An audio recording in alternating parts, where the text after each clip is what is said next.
Hey, what's going on, guys? It's been a while. If you haven't been reading my community feed, I received 32 strikes based on copyright claims. Now, for a while, I wasn't able to produce videos during that time. I had to put through counter notifications. 30 of those 32 counter notifications were accepted, and because of that, it seems like I'm able to produce videos again. Now, I am not out of the woods by any means. I still have to hope that the claimant doesn't respond to those counter notifications and that the videos are restored. Even so, I'll still have 2 copyright strikes to my name for the next 90 days. But until that's all resolved, it looks like I can produce videos again, and because of that, we could talk about Berserk 377. Now, this cover is representing the Kushan Empire and the various important people within it. Now, we notice Daiba on top with his arms in the air. You know, he's floating. He's a sorcerer after all, and he looks very mysterious and ominous. We got 2 new characters here, one on the left with a giant smile on his face, and another one who's smiling as well and looking up to the sky.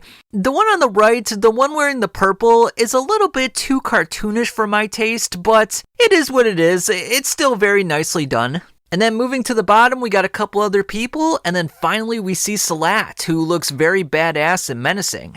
Alright, so to start the chapter itself, various elephants are running through the streets, and Isidro is like, what the heck is going on? What are those things? And Rickard explains that they're elephants. You know, they're docile, they're strong, and they're very dependable. Now, it is kind of weird for Isidro to be so scared of the elephants because he's seen a goat man turn into a pseudo-apostle. He saw Mosgus turn into a pseudo-apostle. He's seen trolls, you know, sea monsters, all sorts of different things.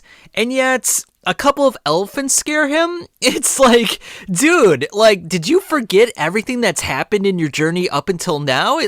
You've seen way more menacing stuff than this. Like, why are you so scared? I mean, maybe he confused them with like a monster/apostle. That could be, but at the same time, it's like, man, just one glance would kind of show you that, like, dude, you've dealt with a lot worse than this. You saw Guts fighting Ganishka at Virtanis Harbor with Zod. I mean, that was a hell of a lot more scary than what you're seeing now. But, you know, it is what it is. It's Isidro being all silly like he usually is. So, I mean, that's pretty par for the course. Now, the group recognizes that the culture and the people are a lot different from themselves. So it's going to be quite hard for them to fit in this new land. Now, Gedfring gives them some words of encouragement and reminds them that even though they're in a new land, that they're still mages. And so the island will still live and breathe in their hearts. But the mages seem a little bit out of it for the moment. You know, they're not really sure what to make of the situation. They then thank Rickard for taking them to a safe haven. Being mages and being confined within the Elfhelm area, they're not used to things in the physical world. They're used to things in a pseudo-astral world. So this whole experience is very different for them. Morta is not really interested in his lecture, so she decides to fly off on a broom. Now, what's really interesting about this is that it seems like a lot of the mages have lost their powers ever since Elfhelm was destroyed. You know, we saw on the boat that they were injured, they couldn't defend themselves against the Kushans, but Morta, on the other hand, seems alright. She could still fly through the air, so I wonder what the discrepancy is there. Now, we know that Morta was good friends with Volvapa, so perhaps her understanding and teachings of dark magic have sort of given her an edge. Because we know on Elfhelm there were a very limited supply of barites. And barites are the dark substance that give things weight. It's that invisible entity that makes things very heavy, and in great collections, it creates depression. Now, it seems like the other mages only focused on one side of the scale. They were only practicing powers of, you know, light and goodness. Whereas Morta seemed more interested in the darker arts, if you will. I mean, after all, she is the one that brought the Flaming Wicker Man to life, so maybe she's got an advantage in this regard.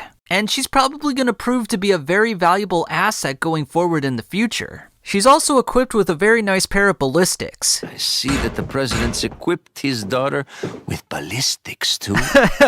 Sorry, I've been playing through Resident Evil 4 lately, so you gotta forgive me. Now, Lady Farnese is a little bit worried about Shirka right now, so she wants to go and check on her. Afterwards, Rickard thinks about Salat's words, and how he wanted to attack the Falcon of Light as soon as possible. However, Rickard thinks that this is too early. and that no one will be able to stand up against the true might of the demon army and Griffith. He then thinks about Guts as we get a nice view of the city itself. Salat then points out the great Kushan Emperor to Roderick, and he also happens to be the chairman of the current Kurultai. In essence, the Kurultai is basically a meeting of the various clan leaders. It's a military summit in preparation for war. So we're going to figure out how the Kushan Empire wants to handle Griffith in the current situation that's going on. Now, as we look at the current leader of the Kushan Empire, I'm kind of wondering how he was able to survive under the thumb of Ganishka. Because as we know, Ganishka was a tyrant and a dictator. And at least in his upbringing, he took out all his rivals. But it is a little bit weird because usually dictators get rid of any threats to the throne. And one would think that with the downfall of Ganishka and the demon army that the state of the Kushans would be in disarray right now, but they're relatively level-headed. I mean, they seem like they've sort of gathered themselves together and sort of maintained an order. Now, Roderick brings up a good point in this next panel here. He notes that after the great wave of the astral world, that everything became changed. Lands and empires that were once habitable were destroyed and henceforth abandoned. However, the Kushans seem to have maintained everything, their land, their military, and their law. They lived through the upheaval of leaders being overthrown in ugly disputes. Yet despite all the war and tumult, they maintained order. And he asserts that not one of them would kneel to those evil man-eating demons. Now, here's the thing, guys. I like this chapter. I like it a lot, actually. But there's just one thing I can't agree with. And that's this whole notion that the Kushan Empire is completely untouched by the monsters of the outside world. We were led to believe that once the Great Astral Wave occurred, that no other land was habitable. Falconia was the only safe haven left in the world. All the different cultures and people of the world gathered towards Falconia. The Kushans included, including Daiba. In fact, even Salat was hiding amongst the city. If the Kushan Empire was a safe haven, why did he reside within Falconia? Now, I know he was gathering intel and he was going after Roxas, but at the same time, you would think that if they wanted to mount some sort of counteroffensive, that they would have just went back to the Kushan Empire right away.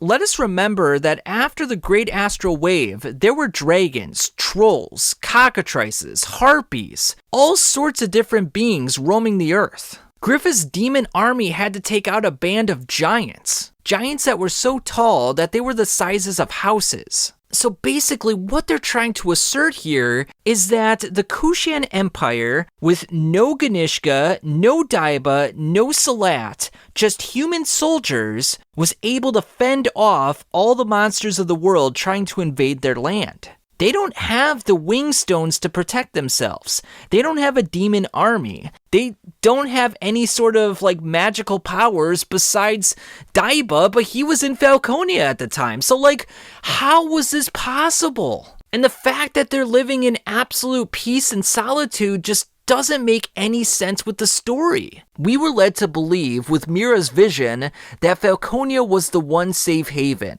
We saw Rickards and Erica trying to escape from a cockatrice, and we would imagine that the lands are just littered with these types of creatures. So why would they avoid the Kushan Empire? And I get it, Salat sort of provided an explanation, but I'm just not buying it. Unless they're hiding some sort of ace in the hole that we haven't seen yet, I'm just not buying the fact that a bunch of human soldiers were able to fend off all these monsters, pervading the land.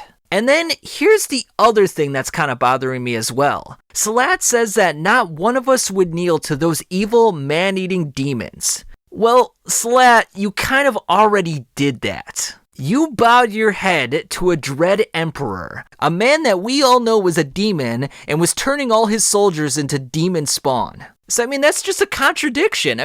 There's no way to avoid that. Here's the image. So anyway, with this addressed, let's move forward with the story. Now, Roderick feels a little bit uncomfortable with all the Kushans that he's surrounded by. He's essentially in the middle of enemy lines, so, it's a little bit uncomfortable at the moment. The new leader of the Kushan Empire welcomes everyone to the affair and says that they're going to begin the Kurultai. Now, Daiba feels a little bit uncomfortable with this affair, as he has a bad feeling about this. But Salat says that suits him well. Now, the head of the northern clan gets up to speak, and he mentions that he's uncomfortable with the head of the Bakiraka being here, obviously referring to Salat. And other members share the same sentiment, saying that they should be excluded from the affair. However, another man stands up and they eventually decide that it's better to be united as opposed to being divided. To bring down the various demons in the Age of Fantasia, they're going to have to work together. Now, after saying that they should all work together, the Emperor wants to know more information about the current events from the Wizard General Daiba. Now, this is a little bit perplexing because Daiba was essentially Ganishka's right-hand man.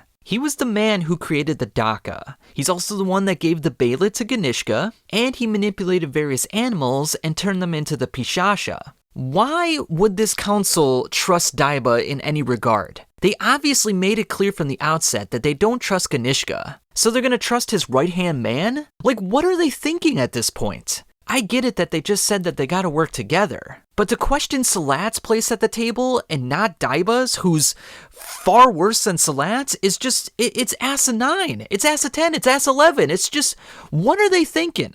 Now, the clan leader from the north obviously is thinking about this. He's like, oh, what an impotent guy. You know, he's got the Pishasha, the demon womb, the inhuman, heinous creatures and deeds.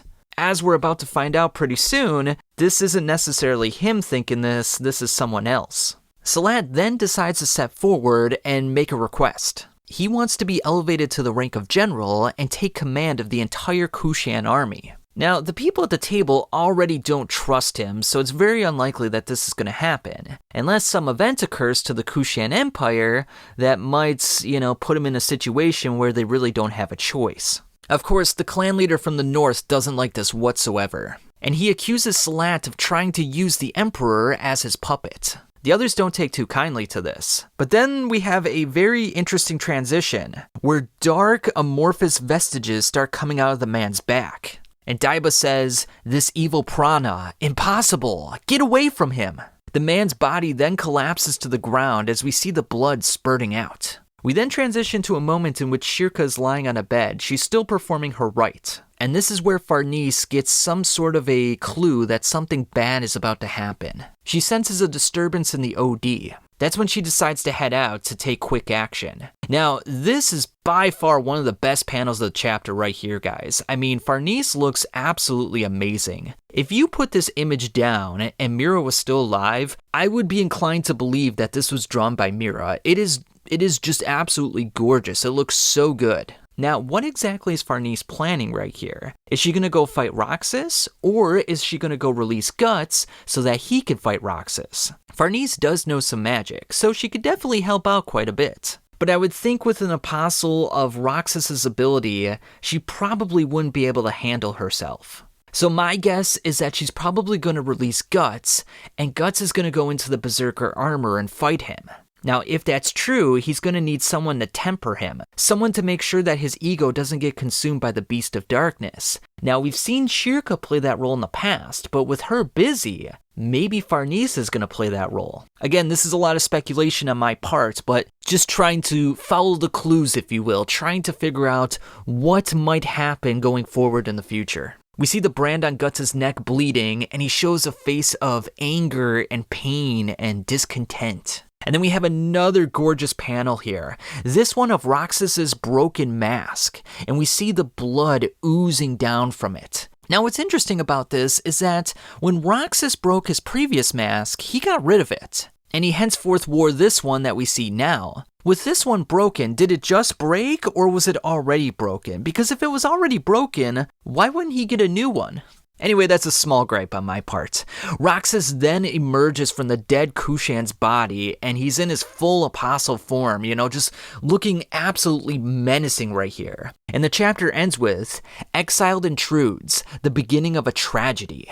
And we're left to wonder what the heck is going to happen to the Kushan Empire. We know that Griffith and the demon army is heading to the east, so presumably they're already on their way to the Kushan Empire. How close they are, we don't know. I mean, they might literally be at the doorsteps as we speak. And it's very possible that we're going to see a tragedy on the scale of Elfhelm. The entire city is probably going to be thrown into a state of chaos. Now, maybe Mori and the new team was bringing this whole situation about so that they could show the destruction of the Kushan Empire. But again, I think the Kushan Empire should have been destroyed already. Given what we already know, and given the fact that Falconia already took in the Kushans from this chapter right here, this empire should have been in shambles. It should have been destroyed.